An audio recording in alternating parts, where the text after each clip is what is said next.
حضرت یوسف علیہ السلام اور زلیخا کی دردناک سہاگ رات کا واقعہ۔ حضرت یوسف علیہ السلام رات کو اپنے پاس بلاتے تو زلیخا کہتی دن کو آؤں گی، اور دن کو بلاتے تو معزز سامعین، اسلم درویش ٹی وی میں آپ کو خوش آمدید کہتا ہوں۔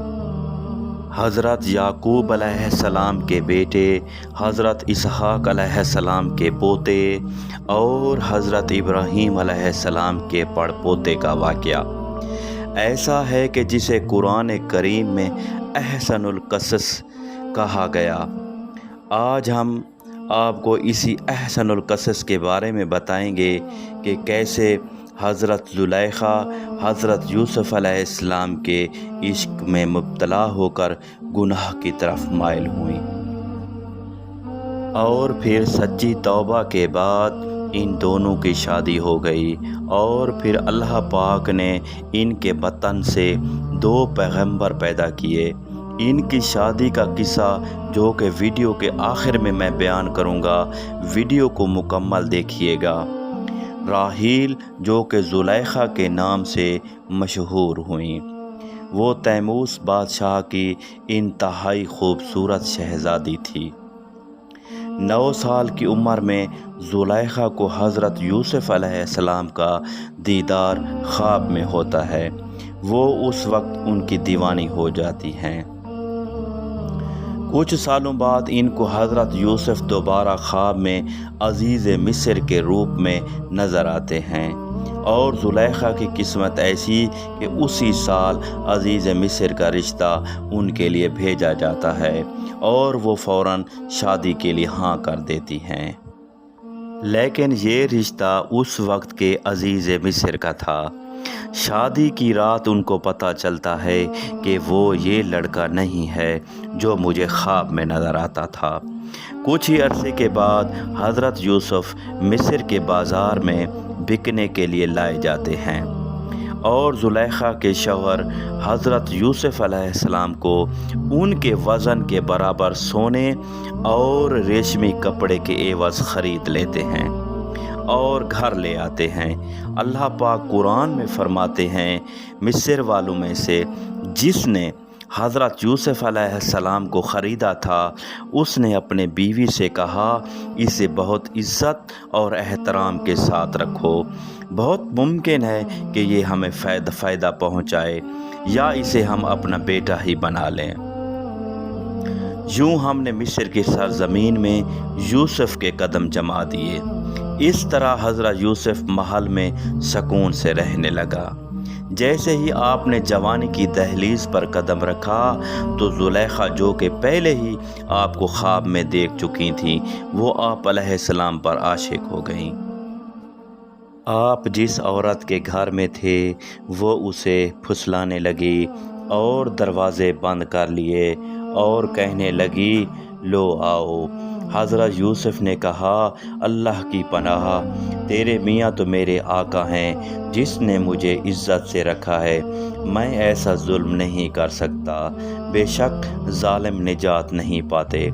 چنانچہ زلیخا نے دروازے بند کیے کہ حضرت یوسف سے اپنی خواہش پوری کرنا چاہتی تھی، لیکن حضرت یوسف دروازے کی طرف بھاگے اور دروازے اللہ کے حکم سے کھلتے گئے۔ زلیخا نے یوسف کو بھاگتے ہوئے پیچھے سے پکڑا، جس سے ان کی قمیض پیچھے سے پھٹ گئی۔ یہ سب باتیں آپ نے سن رکھی ہوں گی، اس لیے واقعہ کو مختصر کرتا ہوں۔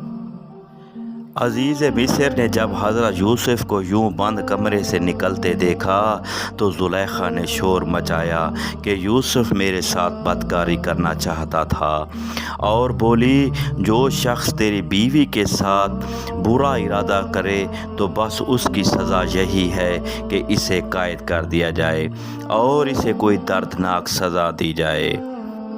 حضرت یوسف بولے یہی مجھے اپنی نفسانی خواہش پوری کرنے پر مجبور کر رہی تھیں۔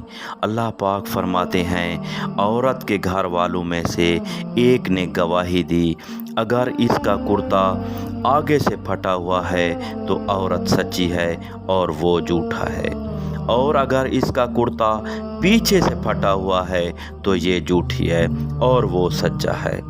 جب حضرت یوسف علیہ السلام کا کرتا دیکھا تو وہ پیچھے سے پھٹا ہوا تھا، تو عزیز مصر نے زلیخا سے کہا کہ یہ تمہارا فریب ہے، اور کوئی شک نہیں کہ تم عورتوں کے فریب بڑے ہوتے ہیں۔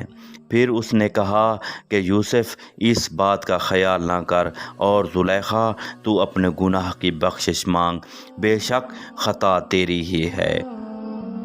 یہ واقعہ بہت مشہور ہو گیا۔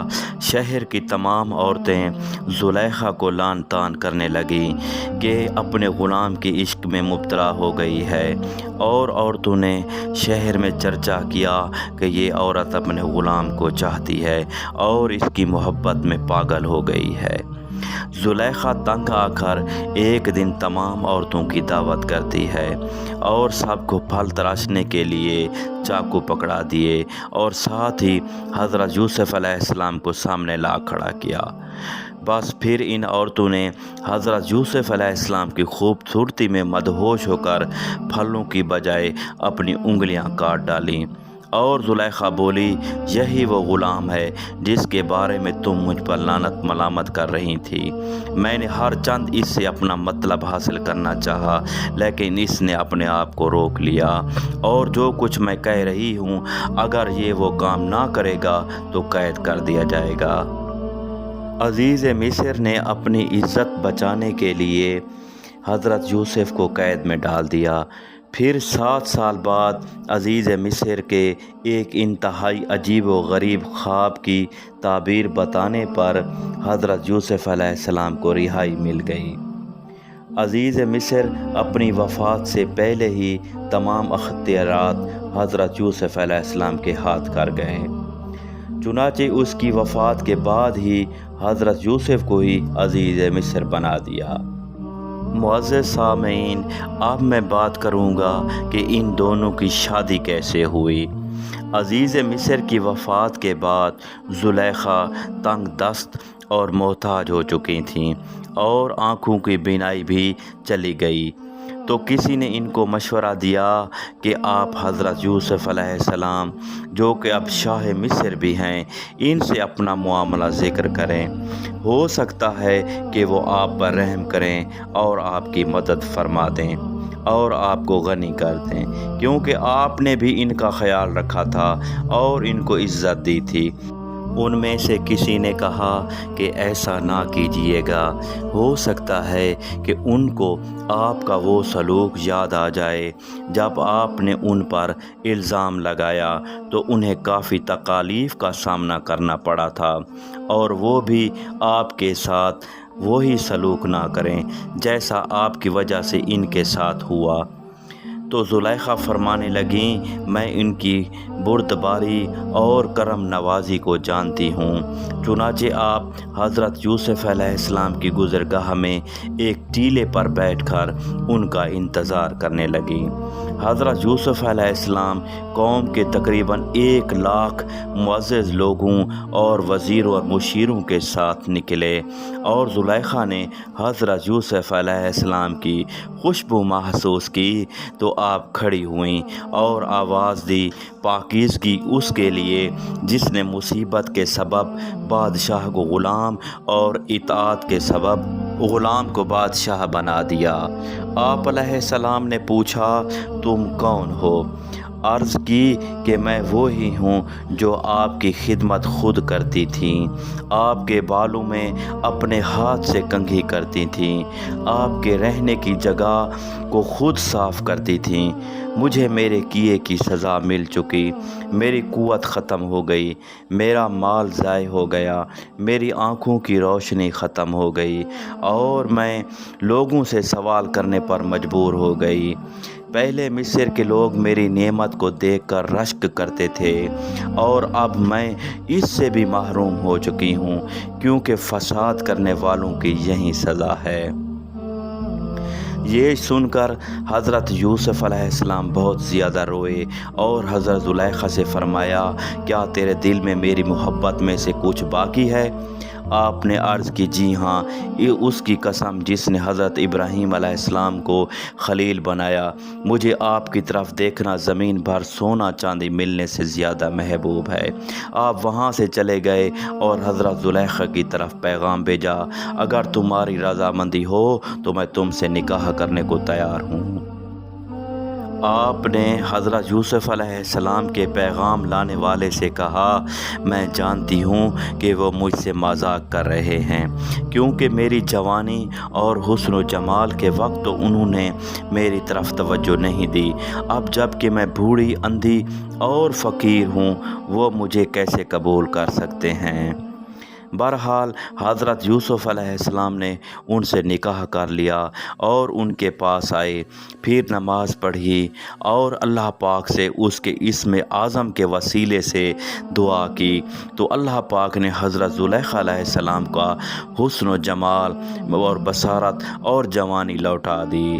حضرت یوسف علیہ السلام سے نکاح کے وقت حضرت زلیخا اپنے سابقہ نامرد شوہر کی وجہ سے کنواری ہی رہی تھی، اور آپ سے افراہیم بن یوسف اور منشا بن یوسف پیدا ہوئے۔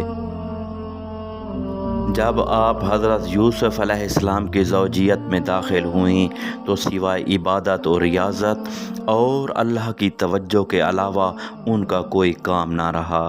اگر حضرت یوسف علیہ السلام دن کو اپنے پاس بلاتے تو کہتی کہ رات کو آؤں گی، اور رات کو بلاتے تو دن کا وعدہ کرتی تھی۔ حضرت یوسف علیہ السلام نے جب پوچھا کہ آپ تو میری محبت میں دیوانی تھی، تو عرض کرنے لگی، یہ اس وقت کی بات ہے کہ جب میں محبت کی حقیقت سے واقف نہ تھی، کیونکہ مجھے حقیقت معلوم ہو چکی ہے، اس لیے اب میری محبت میں آپ کی شراکت بھی گوارا نہیں۔ اس پر جب حضرت یوسف علیہ السلام نے فرمایا کہ مجھے اللہ پاک نے اس بات کا حکم فرمایا ہے اور یہ بھی بتایا ہے کہ آپ کے بطن سے اللہ پاک 2 بیٹے پیدا کرے گا، دونوں نبی ہوں گے۔ اس کے بعد حضرت زلیخا نے اللہ پاک کے حکم و حکمت کی بنا پر سر جھکا دیا۔ اللہ پاک ہمیں دین کو سمجھنے اور دین پر عمل کرنے کی توفیق عطا فرمائے۔ ویڈیو اگر پسند آئے تو اسلم درویش ٹی وی کو لائک کریں، سبسکرائب کریں اور اپنے دوست احباب میں شیئر کریں۔ اللہ حافظ، اللہ نگہبان۔